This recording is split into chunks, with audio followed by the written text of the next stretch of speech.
And so the seesaw game being played at the White House goes on and on.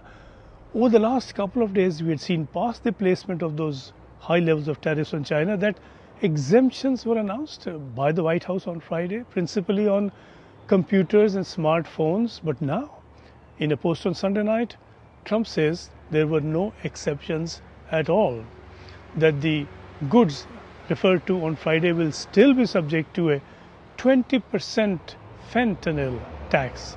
These products, he said, in any case, are only being moved now to a different tariffs bucket. He said semiconductors and the whole electronics supply chain will now be reviewed in an upcoming national security tariff investigation. Very clearly, Trump was stung by observations made widely following the announcement of the Friday exemptions that he seems to be giving in to market pressure, and that would appear to favor the Chinese in this matter. China is the overwhelming supplier of computers and smartphones and other electronic equipment into the US, and that abruptly high level of tariffs announced earlier on China would mean that these goods could very soon get scarce or expensive or both.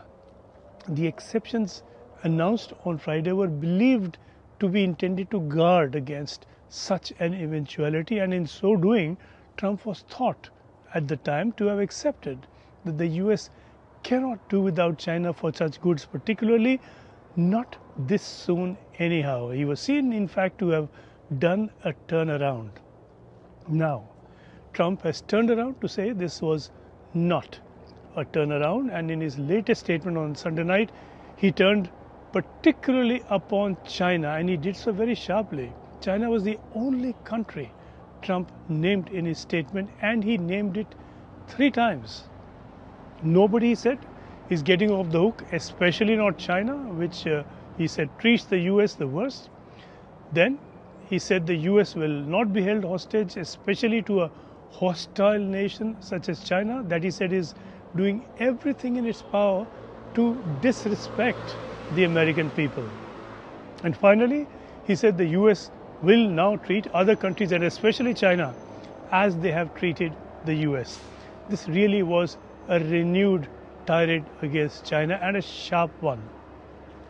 On its part, China had said earlier that it was examining those Friday exceptions, and given what it saw, as just about everyone did, it appeared to be a chink in the US position. It demanded then that all reciprocal tariffs be dropped. Trump has come back punching hard. So now for another tariffs bucket. This trade war is not ending in a hurry.